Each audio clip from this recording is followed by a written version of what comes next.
Hello, I am very excited to welcome everyone to the fifth event in this year's Diverse Perspectives in Digital Media and Design 2022 Speaker Series. To paraphrase James Baldwin, nothing can be changed until it is faced. And this is certainly true of the inequities that have historically shaped the digital media industry. Sorry, one sec here. We would like to begin today's event by acknowledging that the land on which we gather here in Storrs, Connecticut is the territory of the Mohegan, Mashantucket Pequot, Eastern Pequot, Schaghticoke, Golden Hill Pagutset, Nipmuc, and Lenape peoples who have stewarded this land throughout the generations. We thank them for their strength and resilience in protecting this land and aspire to uphold our responsibilities according to their example. Today's event will feature a presentation followed by a candid conversation with our special guest, Flavia Sparacino, followed by a Q&A with our co-hosts and questions from the virtual audience. So please take advantage of the YouTube chat feature if you're watching online to submit questions for Flavia, which we'll try to answer during the discussion section. My name is Heather Elliott Familaro, and I'm the department head for digital media and design at the University of Connecticut. DMD is a young department which has rapidly grown to over 350 undergraduate and graduate students and 26 full-time faculty. We have 7 undergraduate concentrations across the full digital media spectrum, from film production to animation, interactivity, UI UX design, business strategies, and the humanities at both the Storrs and the Stanford campuses. In our department, we value and celebrate our students' diverse backgrounds, and we support their development both as individuals and as professional media creators. And this Diverse Perspectives in Digital Media and Design Speaker Series is one celebration of these shared values. So now on to the show. It is my extreme pleasure to welcome today's co-hosts. We've got Assistant Professor Clarissa Ceglio. Clarissa is a U.S. cultural historian who works at the intersection of museum studies, public history, and digital humanities. Through her teaching and research, Ceglio also collaborates with museums, libraries, and communities on interdisciplinary public-facing projects that engage diverse audiences in topics of contemporary concern. Her new book, A Cultural Arsenal for Democracy, the World War II Work of U.S. Museums, is out now from the University of Massachusetts Press. Current projects also include Courtroom 600, a virtual reality encounter with the history and legacies of the Nuremberg trials held at the end of World War II. So thank you, Clarissa, welcome. Thanks so much, Heather. I can't wait to get on with the proceedings. Excellent. And I'm also happy to introduce today's student co-hosts. We've got Yuliana Tsapar, who is a marketing major with a concentration in data analytics, and a Spanish minor who is very passionate about sustainable fashion, fitness, and her blog, Shift with Yuliana. Welcome, Yuliana. Thank you for the introduction, Heather, and I'm very excited to hear all that Flavia has to share with us. Excellent. And then we've also got Oliver Gilman, who is a communication major with a concentration in entrepreneurship. He is passionate about photography, writing, and design. Welcome, Oliver. Thank you. I'm glad to be here. Excellent. Well, let me turn off the virtual mic to you, Clarissa, and I'll look forward to the conversation. Wonderful. Well, one of the many intersections I'm looking forward to exploring with our guest, Flavia Sparacino, today is the ways in which her work in multimedia brings us into educational spaces such as museums. And her talk, Managing the Professional Experiential Design Firm, will bring us into her world as the founder of experiential design and technology studio Sensing Places, a visionary MIT spinoff that creates immersive spaces, transformational experiences, and technology products for brands, agencies, theme parks, and museums. Sensing Places was founded in 2006 in Santa Monica, California. It has contributed its expertise in innovation and groundbreaking technologies to landmark projects worldwide, such as Zaha Hadid's Daxing Airport in Beijing to a computer vision powered activation for the US Open and interactive theme park experiences for a very large theme park. Flavia is a pioneer and innovator in augmented reality and immersive environments. Her work on gesture control for interactive applications came 5 years before Spielberg's Minority Report movie. She created live body-driven stage projections for dance and theater 12 years before Microsoft Kinect. Flavia also built wearable computers for museum visitors almost 10 years before the launch of Google Glasses. So you may be sensing a trend here in terms of Flavia's strategic foresight in the multimedia digital field. Her Ph.D. in media technology is from the Massachusetts Institute of Technology, and she holds a master's in cognitive sciences and degrees in electrical engineering and robotics. MIT granted her a dozen technology licenses for her inventions, one of the highest numbers of intellectual property licenses ever awarded to one person. You can learn more about Flavia in the links that we're pasting into the YouTube live chat. And welcome, Flavia. Thank you, Clarissa. Thank you, Heather. And I'm looking forward to the conversation with Yuliana and Olive. I have prepared a presentation for you about giving an overview of the work of my firm. But I have to say the topic of today's conversation stems out an initial exchange I had with Heather about this really interesting transition going from the university environment, I was a PhD at the MIT Media Lab, into the real professional world. And all perhaps the expectations that you may have about that transition. And I found out personally that a lot of the hypotheses that I had moving into the professional world proved out not to be exactly correct. Therefore, the focus on managing the professional experiential design firm versus having learned a set of skills that allowed me to understand the work and produce the work. And so perhaps I thought before we dive into the presentation, just to warm up the audience, I'd be ready just out of the bio or maybe out of what we've said so far. Is there any burning question that you'd like to start?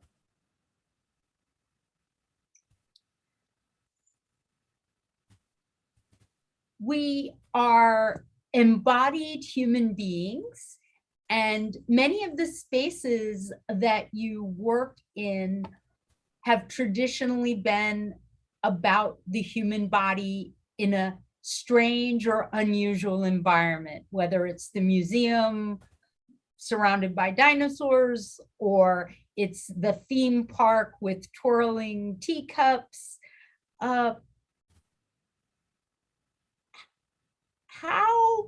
And digital media, we tend to think of our two-dimensional screens. What are some of, I'm interested in how the body has become a site of interest for you, and making that digital media experience fully dimensional. That's an excellent question, and thank you, Clarissa. This has been a choice that I've made early in my profession. That was when I was still actually working on my PhD. And I did notice two trends, which is something that we still see today. There's a lot of talking about VR and the metaverse and that future that in a way abstracts the body and moves it into a completely different setting. And then on the other hand, there is the world of mixed reality, which is not really augmented reality, but really bringing the digital into the physical, augmenting the physical. in interesting ways. And at the time in which I was at the Media Lab, there was a lot of talking about virtual actors and virtual theater. And I made this conscious choice that I wanted to stay grounded in reality and bring storytelling into the physical environment through body sensing, which was one of the focuses of my work, and computer graphics and 3D and the ability to tell. I became very soon fascinated by the ability for us to tell a story through space.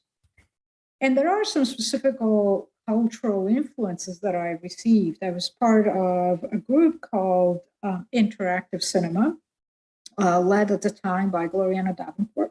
And I was also part of a group called Vision and Modeling, which was instead, it had a strong scientific basis in machine learning and computer vision. And that group was led by James Baldwin. And I was trying to bring these two worlds together. A lot of my work was about bringing those two worlds together. I was inspired by the work of Wim Wenders. Early in the work of Wim Wenders, his early movies were more about taking the camera and moving the camera through architectural spaces. Alice Goes to the City, some of his less known movies. And I became fascinated about really reverting the relationship between cinema and the audience. And I thought, what if the audience could move through the space? Can we still tell the story? And can we keep that story coherent? And what would that be? And so that has inspired, and specifically then I narrowed that to arts and culture. Can I use the skills that I developed to bring arts and culture to people's homes, to people's lives in such a way that it's not perceived as, icing on the cake or something that only certain people can afford? And so, which is not necessarily popularizing arts and culture, but really making it accessible. I hope that answers your question. Go ahead. I also have a question. So a lot of what you were saying has to do strongly with storytelling, and I feel like this plays a very big role in your job. And I was just wondering what storytelling means to you and just how does that role play out in your work? Thank you. So to answer your beautiful question, I will answer with a story. And so a lot of, if you like, we all have these memories from our childhood. And some of the better memories in my family had to do with my conversations with my mother. My mother was a developmental psychologist. And sometimes I like to end that sentence by saying, and I was the experiment. But I remember getting very emotional when I was a younger teen or early teen, watching dramatic movies on TVs. And I would always suffer when characters would go through challenges. And I would cry and I would get very worked up. And my mother would have to do her work as a psychologist to explain to me the motivations behind people's choices, what makes them make certain choices. And then I would become desperate if the movie didn't find a resolution or didn't end well.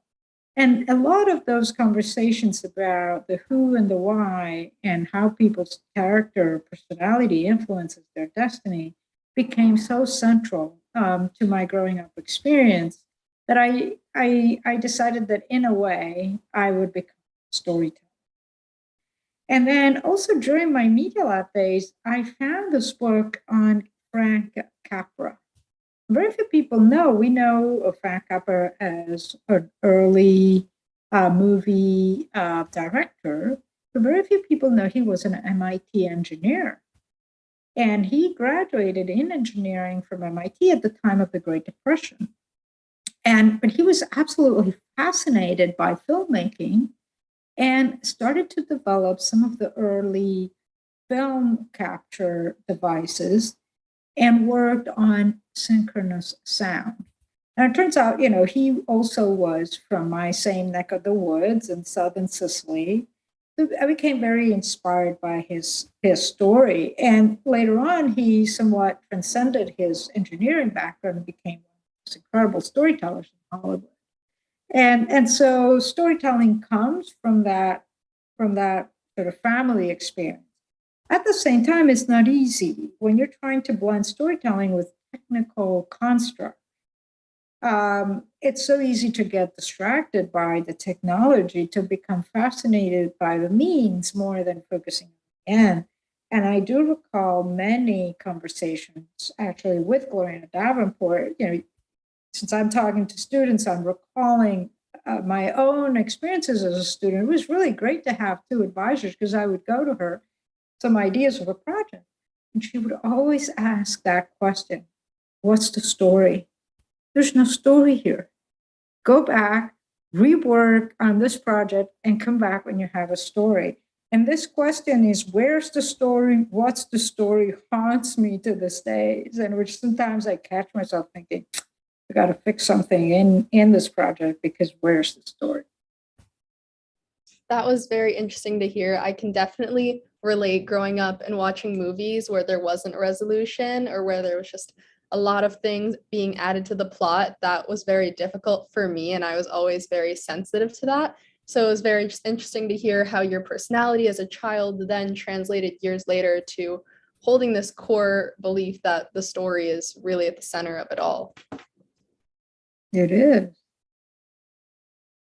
Yeah, thanks for the question. I believe there's another question coming, and then I'll perhaps dive into the presentation, and we could use the presentation as context maybe for more questions.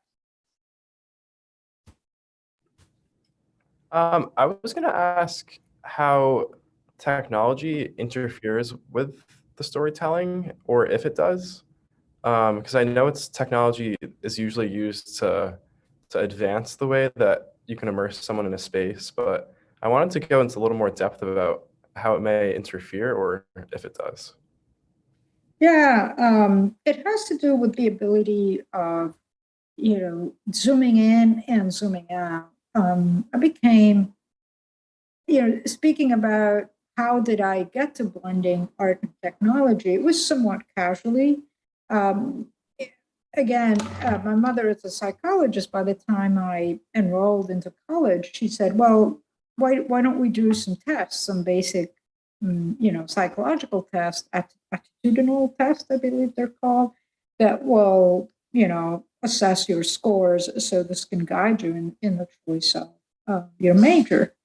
I did those tests, and my mother called me and she said, I came across something. So what happened? She was pretty worked up. She said, I've been running these tests for 20 years. And I'm not saying this because you're my daughter, but I never had such high math score in any of these tests in my profession. I'm like, what? And I had just finished high school, and I had chosen a specialty in Italian high school on the classics. My mother said, look, you haven't even cultivated this, and I get these incredibly high math scores. Have you considered, I said, yeah, I thought I would do math. How about engineering? It's broader and it's going to allow you to, to do more. So it was really at the core. So it was casually that I thought I would incorporate, math and literature, art and science. And I stuck to it. I stuck to that goal. And so having a bit of a mathematical mind, it's easy to get fascinated with writing code, right? It's such a beautiful thing is to be able to give life to something, whether it's design, whether it's interactive, whether it's some beautifully crafted networking application between your computer graphics and your computer vision. And my feeling is while someone's writing code and becoming enchanted by the beauty of the code, it's also difficult at the same time to keep an eye on the story. And this is how it becomes really difficult, because it constantly requires this ability of sort of zooming out from the code into the overall experience and then zooming back in and getting your code to work and compile and execute as intended. And so that's hard. And later on through my firm, I really learned that ultimately my goal now as a manager is that of a facilitator. And I need to facilitate those conversations between the team and really give a voice to the storytellers on our team and allow them to interact effectively with those who write the code, while at the same time allow each and every team member to have a saying in the overall sort of creative endeavor, which is also very hard because you need to give everyone a saying, but you still need to be keep a coherent direction towards whatever your project goals or requirements or constraints may be.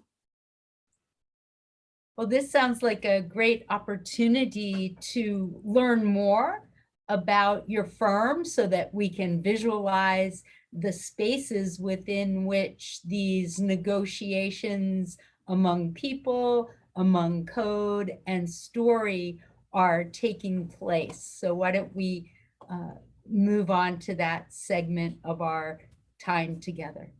Fantastic. So I'm going to go ahead and see if I can show my screen here. And I'm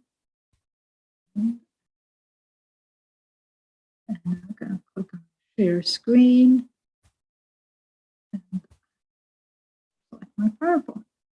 And can you see the PowerPoint? Can everyone see the document? Yeah. Now it's good. It was a little weird for a sec, but now it's perfect. Great. Okay. I see some thumbs up and we're ready to go. And so Sense in Places creates immersive experiences all the way from concept to installation. And what that means is we get involved in the early conceptual stage about doing experiential design. We participate in the architectural design, and then we write software that turns the activities of the public in the space into actual working interactives or working immersive experiences.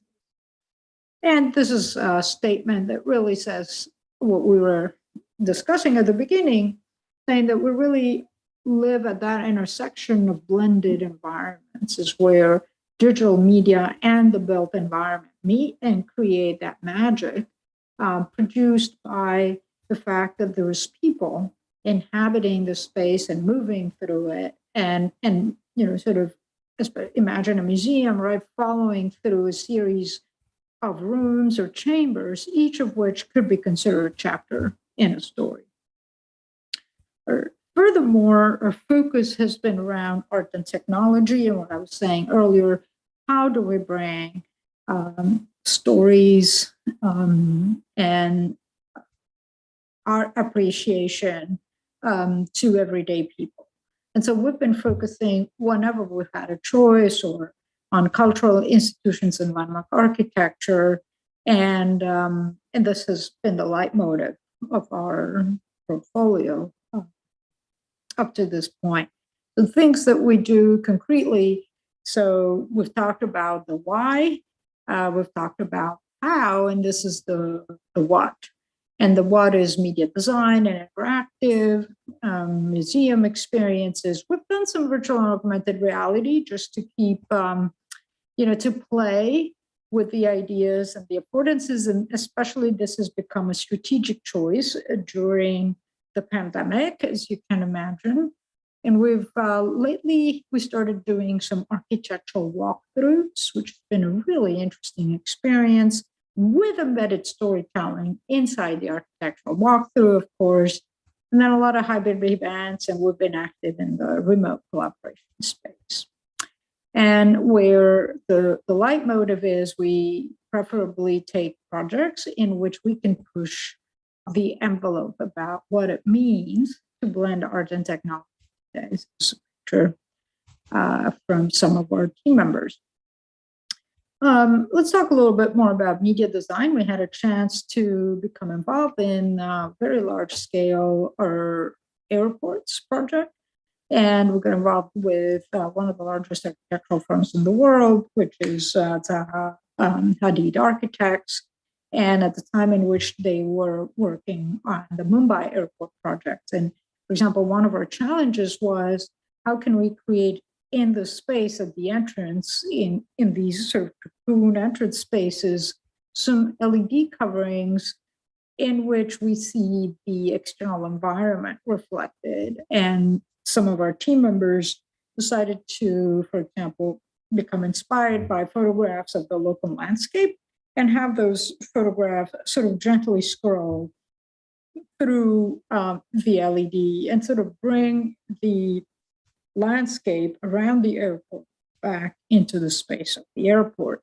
We would be given by the architect renders of, for example, a moving walkway, which looks pretty bland, as you can see from this image. And we had to imagine, how do we get it to come to life? How do we bring the colors, the history of the area into the environment? And that's where we start looking at the local arts and crafts and the colors and the patterns. And we start imagining the content of the LED displays, both to the right and to the left, and where we would do media design in an environment like that. So for Mumbai, for example, we looked at the beautiful craft of the bracelets, and we even reflected that around perhaps even an accompanying light installation along the moving walkway. And these are some renders were done by Arthur when we work on a project.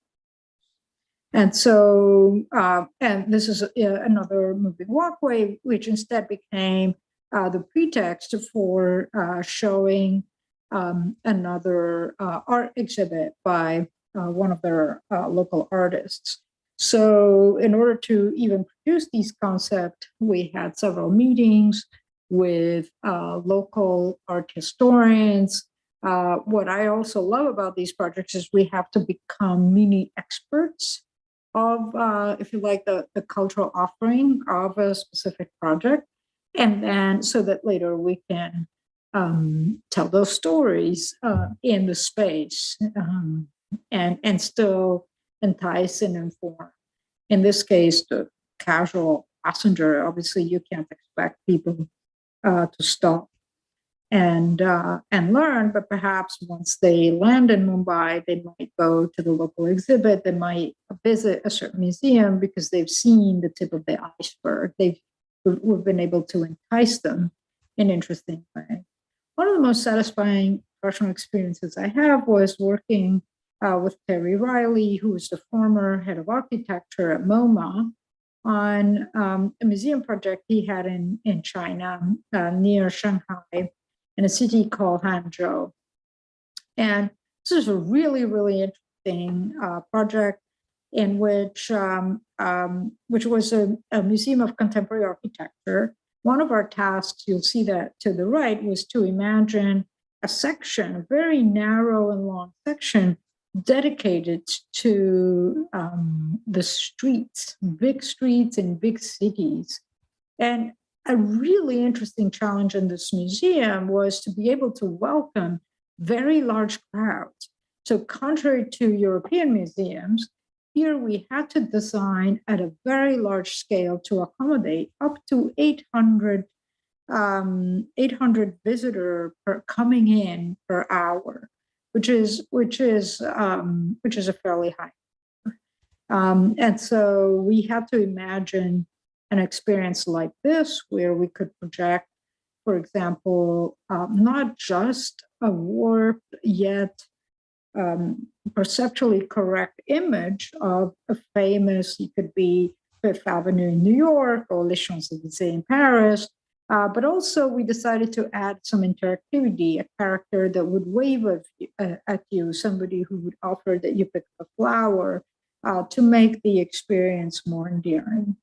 And so that's also a part where you have to be able to communicate with the client what the intent is, and you have to create enough of the work without actually doing the work, because the work is done effectively during production.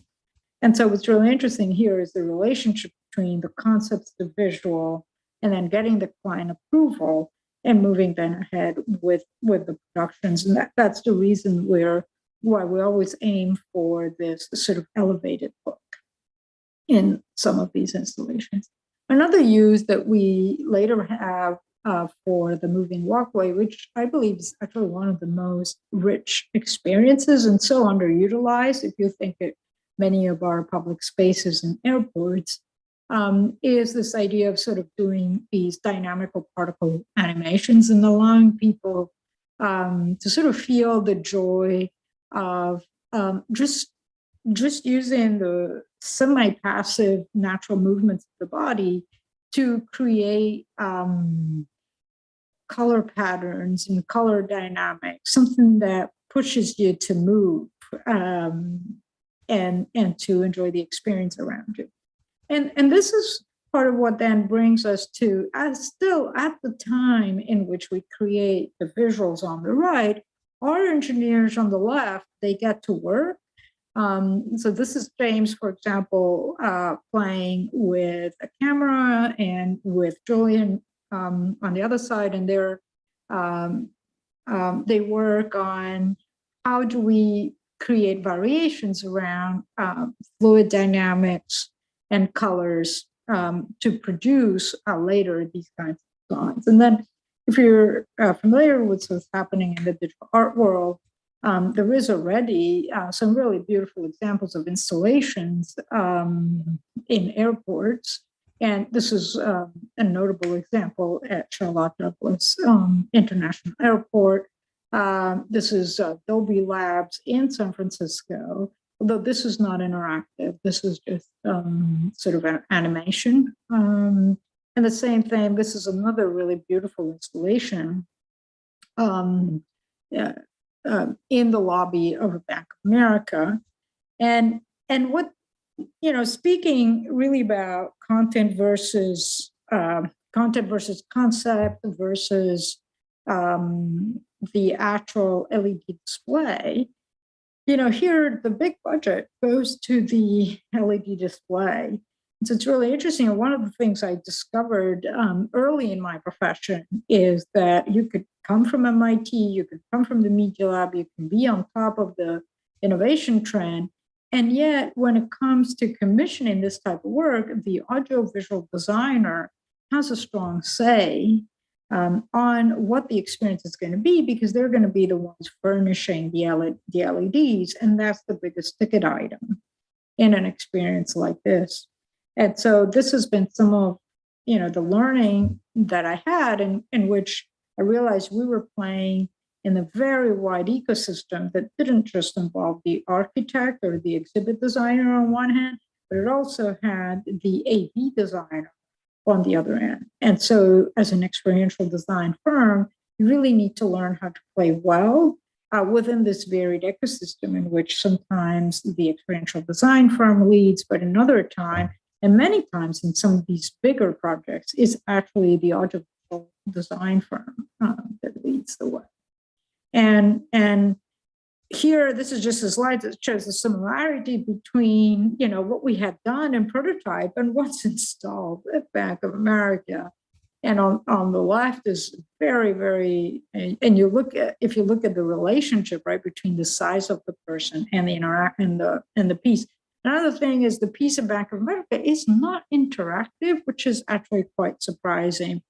But I haven't figured out yet who I need to connect with Bank of America, how to take it to the next level.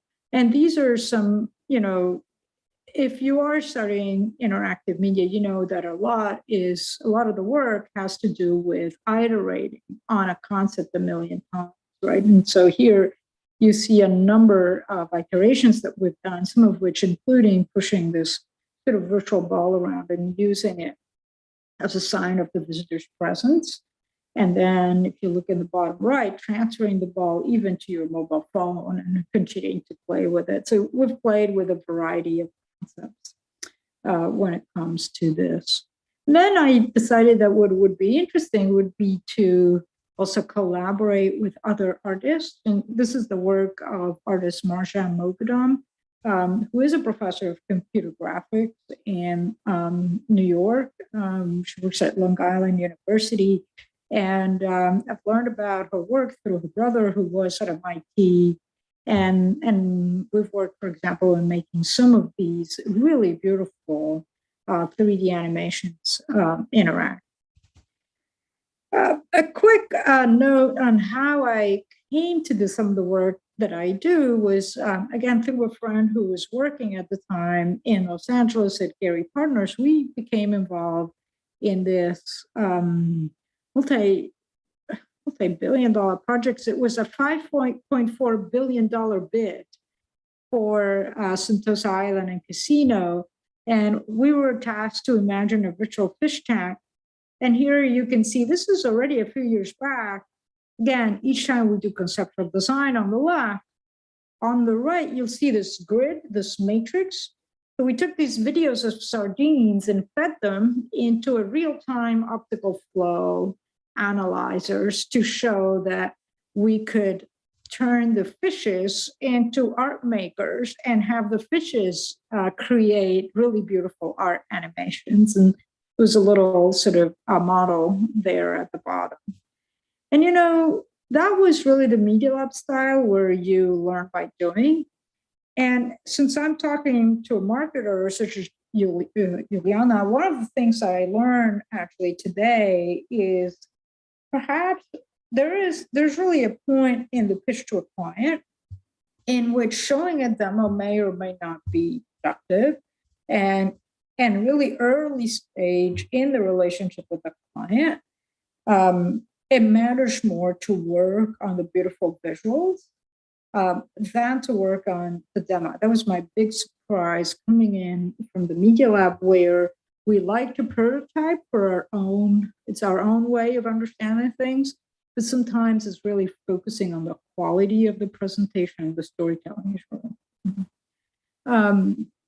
I remain fascinated by computer vision and the power of computer vision, and this is another sort of it's a project we had imagined with Gensler for the JetBlue terminal at JFK, in which the red and the green areas represent available areas at the curb where you could drop off passengers. So what I'm trying to say is not every single project that we do has to do with storytelling. Some projects we do because they allow us to advance the envelope, and we thought this project would be interesting to sort of help us refine our car detector algorithm, which in turn can really unleash a lot of really interesting immersive experiences, one of which is Emotive Facades. This was for the National Museum of American Jewish History in Philadelphia, and we had imagined how cars passing by and being tracked by the system that you've seen could in turn generate these beautiful animations in which you could imagine each car passing by becomes like pebbles thrown in water and animating the building facade. And we developed other ideas on how facades could become skins, in which, for example, here on the left, the skin tells you the occupancy level. So if you're a socialite, you may want to go in a day in which there's a lot of people. But if you're more of an introvert, you may instead want to go in a day in which the color of the facade is cooler, which means there's less people. Or imagine a vine that embraces the building during the winter. So we've done a number of these media design projects. This is the one for the Beijing airport by Zaha Hadid.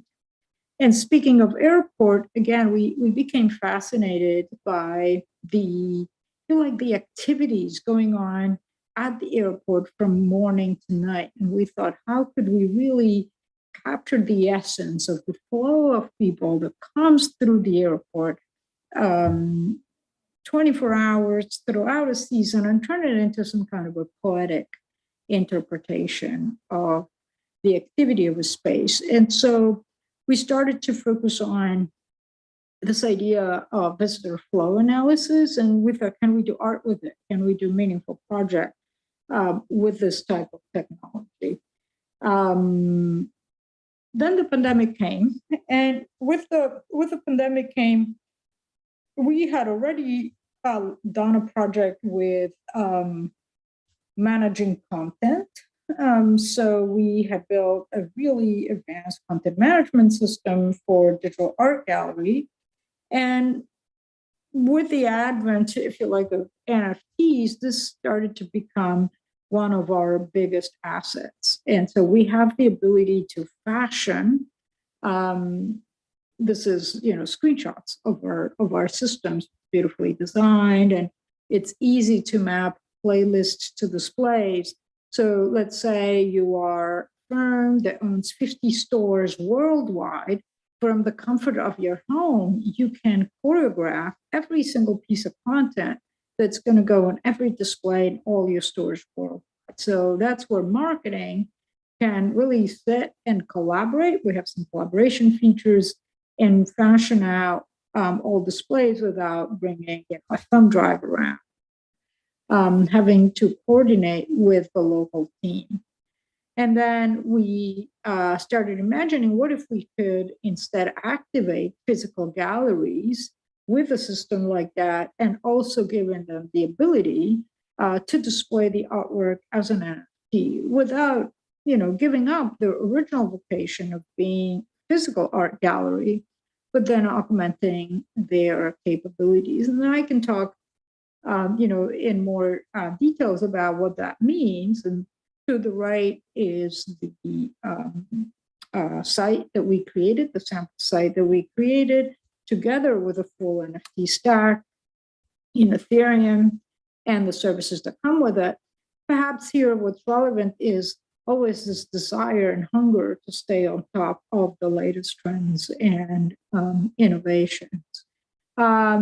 Now, we don't always do big projects or gigantic projects. We were called, for example, by this development firm in New York City to create something at the lower level while the building is under construction. And this is an example of something actually we had done for another store in Paris, where we just simply used a camera on top of a TV to have these responsive portraits startle the passersby. And it was humorous and it was fun, and it was a guerrilla marketing operation. And with the power of social media, you could take something relatively simple like that and really use it to do an activation campaign, for example. And so these were some of the drawings that we created. And then speaking about, again, medium-sized projects, we also got a call by Zaha Hadid Architects. They come to us and say, how do we tell people the story of this building that we've created in New York? How do we make them feel, the beauty of the space and the design that goes into the space while the building is still undergoing constructions? And so we always come up with an idea of blending physical, and so here's and the digital, and was this idea of putting the building inside of creating a maquette and projecting onto it, and still using computer vision as a way to make those projections animated and showing, okay, if I move this little puppet here, do I learn more about what's the story of the building? And we'd imagine things with touch tables. So multi-touch tables have also been for us a wow factor experience for some of our installation work. This is probably one of the largest projects we've done to date, not the largest, but one of the largest, where Vodafone called us to design an entire VIP center in Milan. And they had 8 rooms, and they really wanted to tell a story across all those rooms. And they came to us because they knew we were working with cultural institutions, and they really wanted to take their customers through a customer journey throughout that space. And so branded space is also one of the projects we've done. And this was one in which we had a fairly large team of architects really come in and imagine, for example, how we could take the logo, unroll it through the space.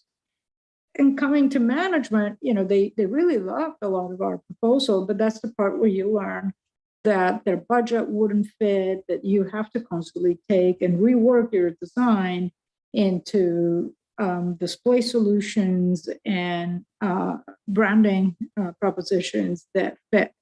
not just the aesthetics or the purpose, but also can fit the budget.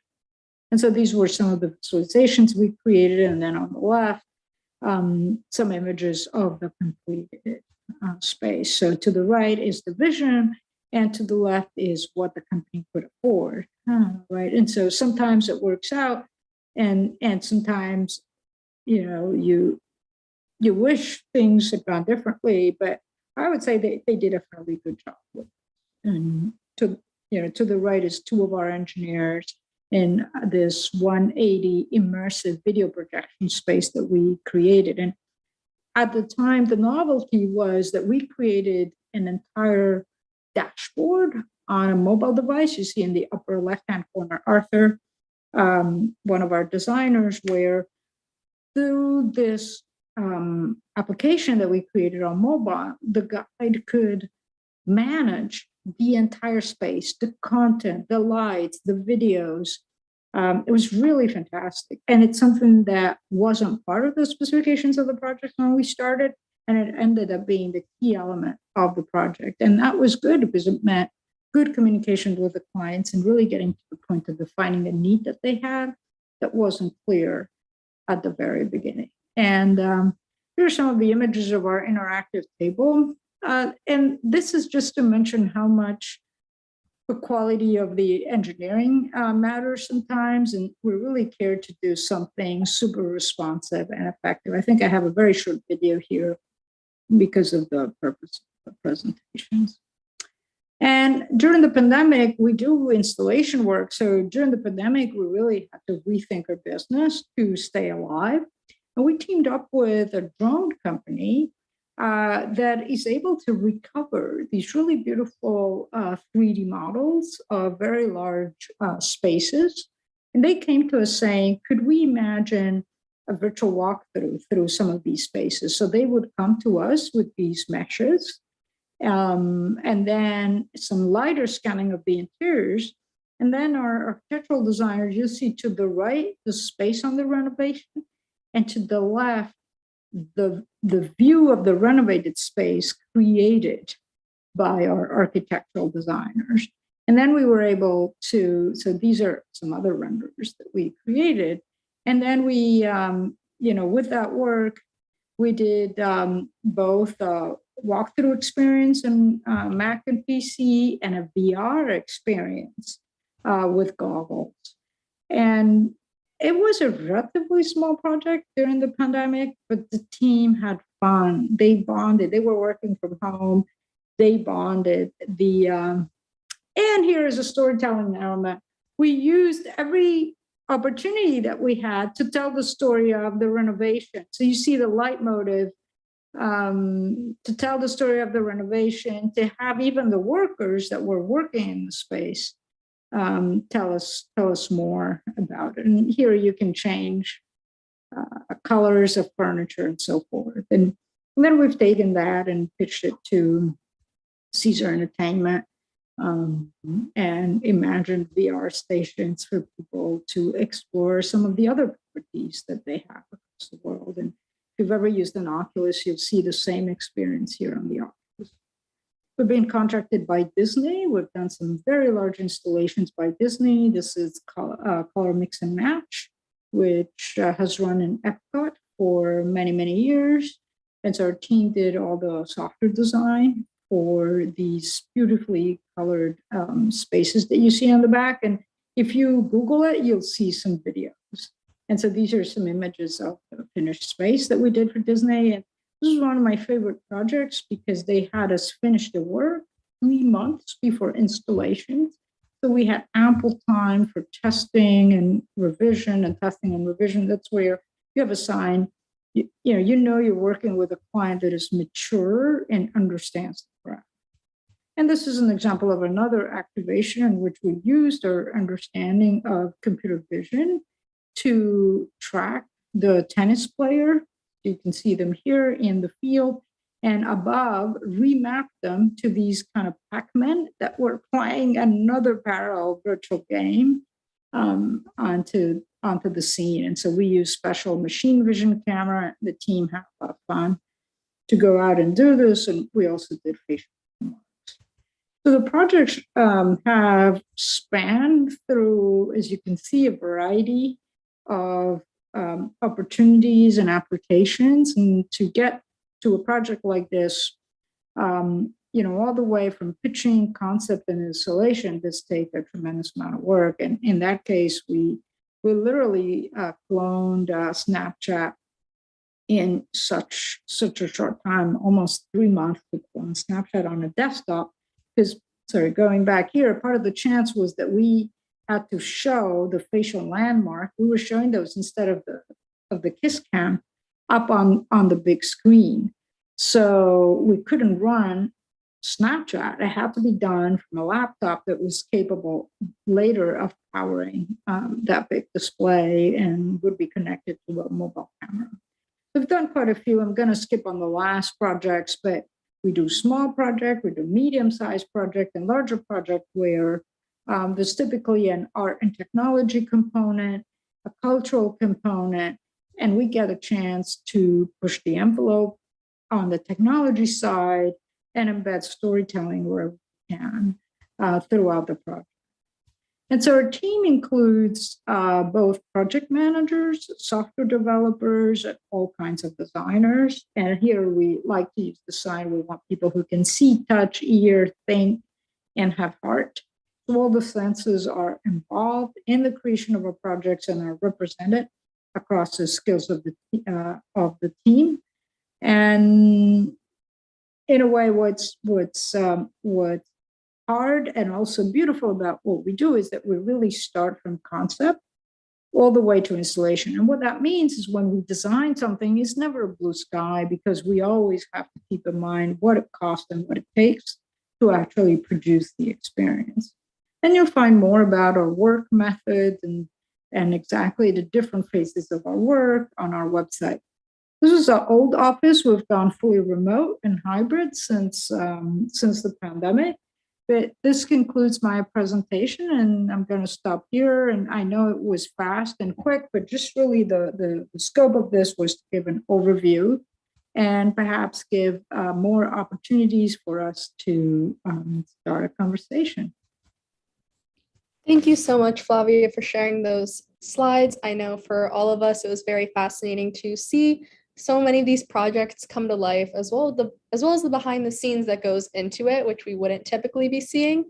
And I'm wondering, for a project such as the walkway, the first project you had showed us in the airport, how long does a project like that take from the concept to the final production? The virtual walkthrough in the end ended up taking 3 months. And especially the first one is the one that takes the longest time. And that's where you learn what you would do differently, right, in the following iteration. The part that was really hard for us was simple things. Initially, we thought we would develop the Rift, and we later decided, especially during the pandemic, that the need changes. We wanted to develop for the Oculus because it was mobile. Now, the Oculus is much less powerful than the Rift. And so this entailed that we have to work a lot harder to get the work done. But at that point, you've already given a price, so you have to stick to your price, right? Keeping your word as a business person matters the most. We completed it and we were happy with it.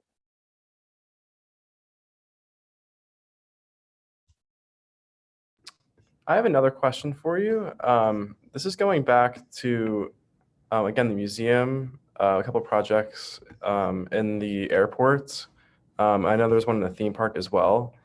Is there a connection between working in all these different spaces? Like, are there any overlying themes or things that you've learned working in these different spaces? And how do you adapt your whole team to be successful in these projects?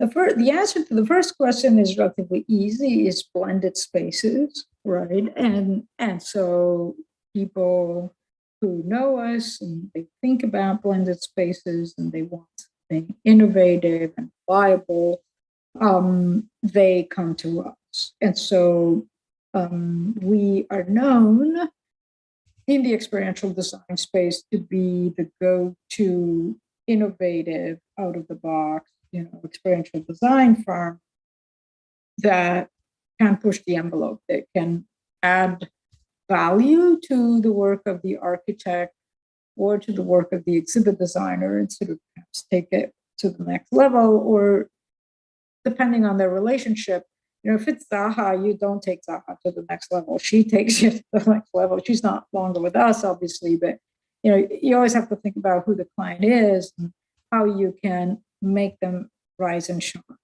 and bring that valuable contribution as a team member.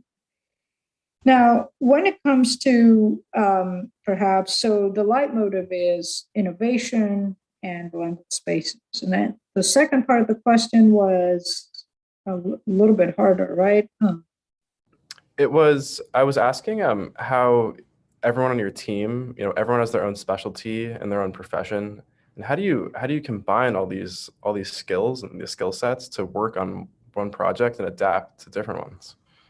Yeah, it's hard to have a team with all the roles, right, that are common. So you have to keep and cultivate a core team. And so many of our engineers really love design.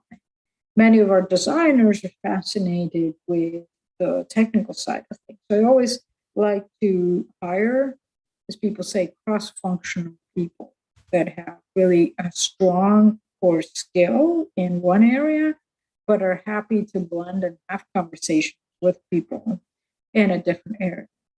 And it is true that facilitating, I like to be involved in the making of the work, facilitating conversations in which everyone feels valued, everyone feels like their opinion is taken into account. And if we're discarding any idea, we're doing that respectfully, we're hearing everybody's contribution. That is really an art. It has to do more with leadership than anything. But yeah, it's really hard. But it's part of the reasons why I think our teams really work well together and productive in some of these sometimes exceptionally different. We have a question that has come in from our live audience. Ryan Glista asks, can you talk us through your conception phase, that initial design process for large scale projects? And of course, these all involve architecture in some way because they are in a space. Can you talk us through the approach? Yes. Yeah, the approach, I would say, we always start with what's out there and what has been done, right? So you saw that when we did the particle animation example, we looked at what are some of the most notable projects that are out there that have to do with particle animation. What exists, and can we push the envelope on that?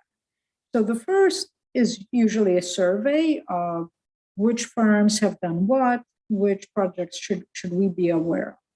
So it's always that humbling experience saying, ooh, these people have already done that. Ooh, that's really interesting. And it's great. We learn a lot, and we learn a lot about other fellows designers that for the most part have done really amazing things. So usually in the early conceptual stages, we're pretty humble. And then we start thinking, okay, but then what does it mean for us to have the opportunity perhaps to reinterpret some of these contributions by other field practitioners into our own? What I always and often notice is not all experiences are, truly interactive, and some of them are just, so saying playback. And furthermore, what does successful interactive experience truly means? And it means that people do get a sense of what's their action and what's the response by the system. If the system responds in non-meaningful ways or in ways that the public can't recognize, it's sort of having a conversation with someone who answers anything they want to a question that you give them. And so the same is true for immersive interactive systems in which the public really has to get a sense of a, a dialogue, a virtual dialogue that's happening. And to make that happen, it's really a magic of art and technology. It's really magic of excellent quality engineering and responsiveness in real time with a compelling design. And that's very rare. So I'm wondering, to follow up off of that, are video designers a part of the architectural design? And how do you bridge these two worlds together? Yeah, when it comes to video, there's two skills that we typically tap into. So when it comes to, for example, particle animation, there's developers and coders, but there's also motion effects designers. And so motion effects designer help us define the look and feel for what we're looking for. So even though, they design in a non-interactive way, they really inspire the programmers to achieve a compelling level of visuals. On the other hand, early in my career, I did a Puccini, I didn't talk about every single project, but I did a Puccini set designer exhibit, and I hired film crews on site. And I personally conducted the interviews with some of the experts and curators. And so video production is a significant portion of our work, but we use it differently than advertising. And I would say when we do our own video productions, the most important thing is the art of the interview and defining the format that you want to use and that's relevant for a specific project. And so you don't just shoot video, you define what the format of that video is and how you keep that format consistent across all the sort of video production.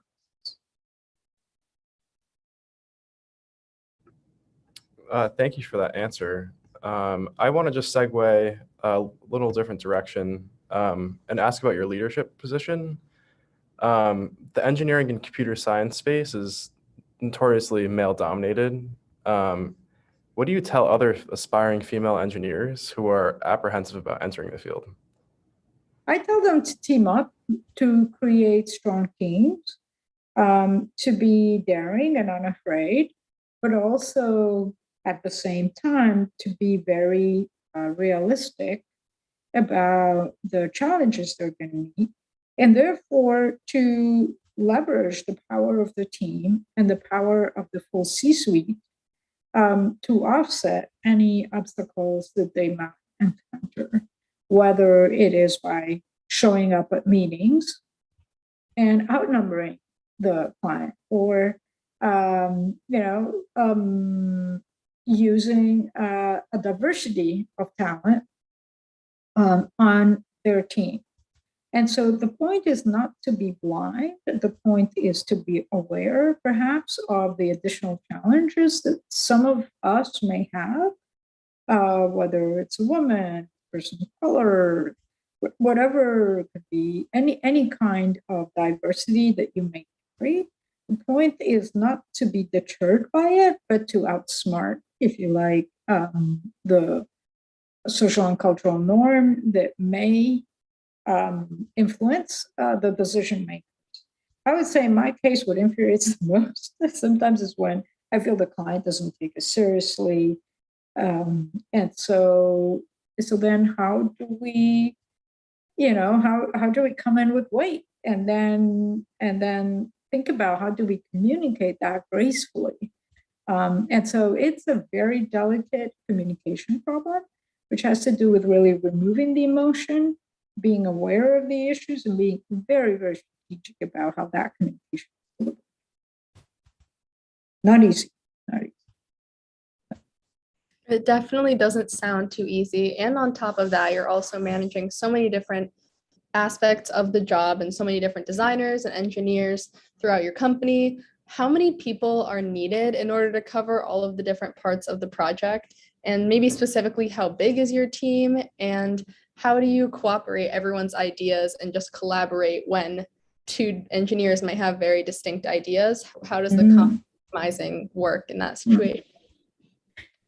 Very good question. So I have identified with, a key core number, which is very similar actually to a number that Steve Jobs had given about the ideal team is 8 people, right? And if your team grows bigger, like we have for Vodafone, 20 people, 21, be exact, then you need to figure out how to layer those. You could either group the 8 people into 3 times 8, or 8 at the most, and how you manage those groups separately, because running a meeting with 21 people is really very hard, right? So you want to break down that big number into small group and still facilitate collaboration across bigger groups. So I'm a strong believer in the power of small groups, no bigger than 8. And then how do you handle disagreement within the team? So for how much I enjoy giving everyone a voice, someone has to be the decision maker and take the responsibility of a decision. So I have that curse, if you like. So I say, look, I'm gonna be the one to to break a tie here. But what I do is I always like, whenever it's possible, to give my motivation. Sometimes the motivation is, this is what the client wants to do.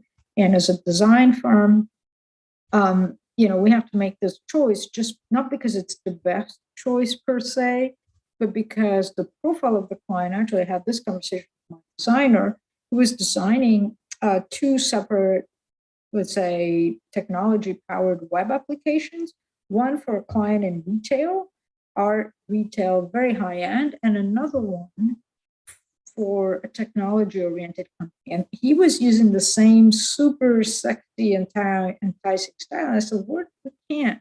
The technology company, their brand image is to be robust and reliable. We can't make them look like Yves Saint Laurent. It's not going to cut it for them, right? And then they get that aha moment in which they understand that you're not mortifying their skills. You're just bringing them on board as mini managers and really understanding how we best serve the needs. Right?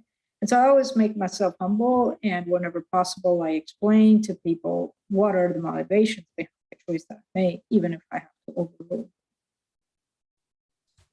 Thank you. That was very interesting to kind of understand connecting both what the brand needs with an image that you might have and making sure that it all makes sense and ties together. Yeah. Hi, Flavia. This is Clarissa again. I'm now in the classroom with many students. Our camera's not functioning ideally, but we have some questions here. Raymond, if you can, I think you said you had a question? Oh, yeah. Hi. So I read your bio and I noticed that you had a lot of achievements and awards given out to you by MIT. I think it was said that it was like one of the highest received by, or the highest received by any woman scholar.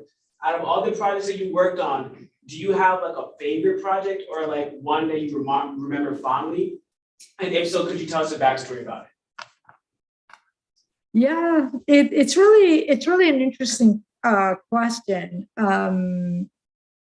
I have to say, Sentosa Island, every project, I don't have a favorite one, but I have different favorites for different reasons. Believe it or not, the virtual walkthrough, although it's a small minor project, is one of my favorites because the client was so involved. And when the client is involved and they're responsive and they give you feedback right away and they become enthused and you tell them you've exceeded their expectations, you love that client. You want to give them twice as much as you would a different. And so sometimes we love a project because the client is the ideal client.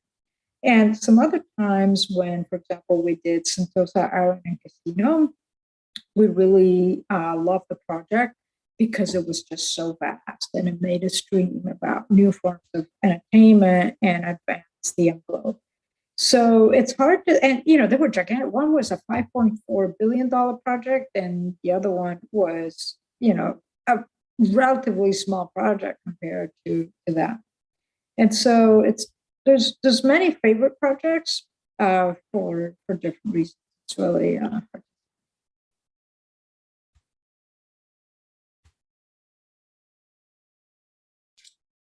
Hi, Flavia. We've got another question from the class.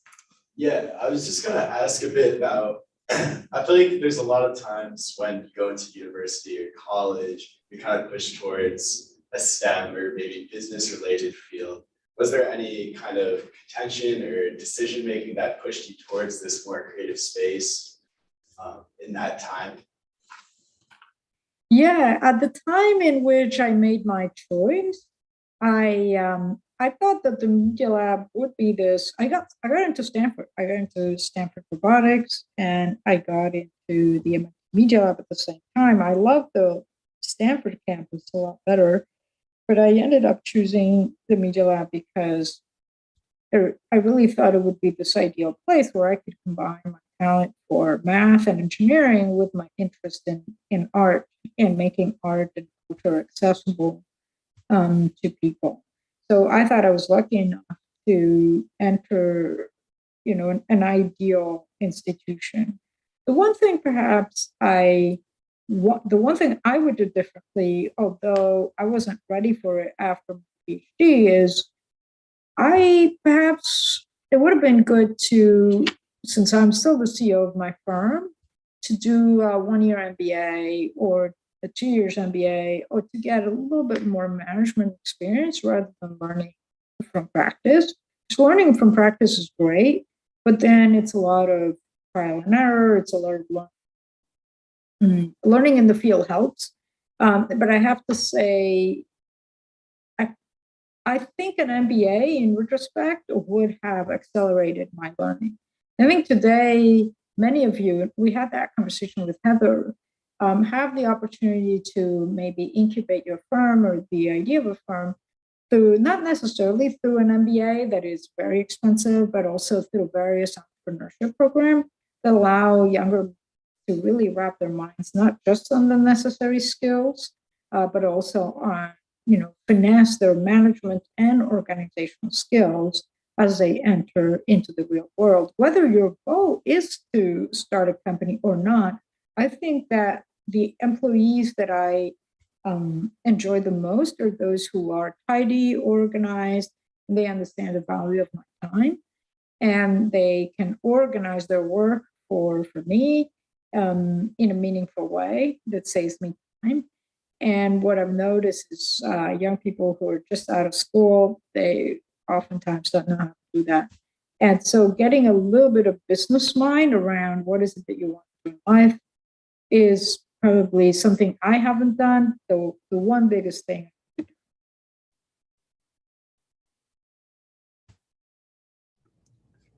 We have another question segueing from that from Ryan Glista, our live chat. And he says, how can you begin to experiment with costly technology before growing the company to serve large clients? So how do you, in other words, develop something without snowballing with those other projects? Yeah, I think today with, it's really hard to think what can be expensive, right? What's so expensive that you can't afford? I mean, even you can get high-end computer vision cameras these days for $300. You can get, I was reading about someone who does bio art and who got a microscope to take pictures of living things, right? So the trick that I would say is to keep an eye on the final result, but then think about what's the nearest approximation. Think in statistics. What's the nearest approximation that you can afford so that you can show achievement of a milestone, earn significant expertise on, and then move ahead. And I think the most expensive thing to get these days, if you're into deep learning and machine learning and you're using sensing or storytelling based on data, is data, right? And how to get data at a very large scale. But there's also data banks that you can access. There is also, Google has made a lot of their data public. And so developing that mentality is, how do you take something that's either expensive or complex, and then what's sort of bring it down a notch, and then bring it down a notch, and then bring it down another notch. So this I can, let me solve that problem. And then keeping track, right? Keeping track, say, I've reached this point, how can I now reach that other point? Learn how to fundraise, right? But then in order to fundraise, you have to show that you can achieve milestone 1, right? So being able to develop this kind of thinking, as opposed to say, I'm going to follow my life vocation and make it no matter what. With my professional experience, I would discourage you from the latter, but becoming very, very strategic. And that's the part where entrepreneurial thinking is exactly designed to develop that mentality of sort of, this is the largest goal I want to achieve, and so what's the first step I can take to getting there? And making that accessible, affordable result, and having it become a stepping stone towards the next thing and next thing.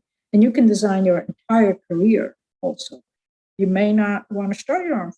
You want to have a career at a bigger firm. And then you have to understand how these bigger firms work. How do you make yourself indispensable? How do you play well with others, right? And so becoming very, very, very intentional about your goals, and then coming up with smaller projects and smaller things you can do to sort of grow up. I really liked that advice about kind of having to take a big idea and bringing it down. I'm in the School of Business, and that's definitely a concept we hear a lot. Rather than thinking about the final perfect product, you have to just start with something and figure out what on a small scale you can use to try to build off of that. But I remember we also mentioned a little bit about your work with NFTs, and I'm wondering if you saw this trend of NFTs years prior, similar to a lot of your other inventions, where you kind of came up with this idea before Google or other major companies had. So did you see NFTs becoming a possible product years before, or how did this kind of translate with your position? I'll be honest, I took a relatively later train, so I jumped on the NFT train post Beeple sale. So I got there a little bit later. And that's because really understanding that blockchain could have an impact in the art world wasn't clear until that big Beeple sale. And so, and that was really what awoke my interest in the space. And if you think of it, perhaps our digital content management system was a way to activate digital galleries. But now with NFTs, we're able to also allow additional galleries that want to enter the space to have turnkey services. And one of the things we've noticed that is relevant, speaking about blended space, is that you don't have to, if you're a traditional art gallery, you don't have to change your line of business entirely. You can mix and match. And what has been proven is people who have invested in digital art later become interested in more traditional art and then start investing in traditional art. And so there is a double return on investment for traditional art galleries in that their digital clients become physical art clients. So I would say in this case, although we came in late, we tried to we look at where we can bring a unique contribution to the space that others haven't worked on as of yet. It's a very interesting approach. Thank you. I have one last question from our class. What advice would you give to someone who is just about to graduate from college, who wants to go into technology, software, or design? Technology. So from a management standpoint, I think I'd still go back to join an accelerator, take an entrepreneurship course, and team up with people in the business school. Because you're going to be called in to make a living out of what you want to do. You're going to feel good when money starts flowing in. And so cultivate your relationships within the school, also with students that come from more traditional business background, and start cultivating those conversations. Learn how to network and have a variety of open-ended conversation and see who can be a soulmate with a different skill. Then when it comes to instead developing technical skills, again, there is a lot of online classes, but again, try to put together, I call it like a library group or a group of designers who want to learn some programming tools together and do a project. And so thankfully, there are many opportunities out there. I think the biggest advice I have is don't be isolated, but put together a group of people with similar interests and similar goals and complementing skills, and make the magic happen out of that synergy that you can build together as a duo, as a trio, as a group of people that is willing, and learn how to handle disagreements, learn how to handle, working together harmoniously, leverage the power. Thank you for that advice.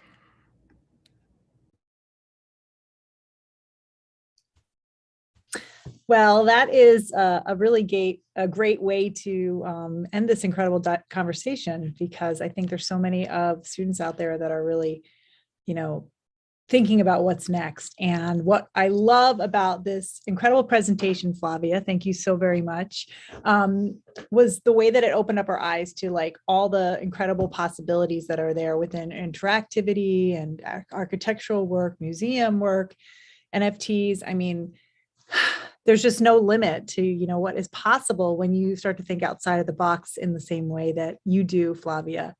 Well, nobody can think the same way in the ways that your approach to life and everything. So thank you so much for that. And thank you to Yuliana and Oliver and Dr. Ceglio and the whole Diverse Perspectives class for such great questions and conversations that really helped us to talk about some really, really inspiring topics.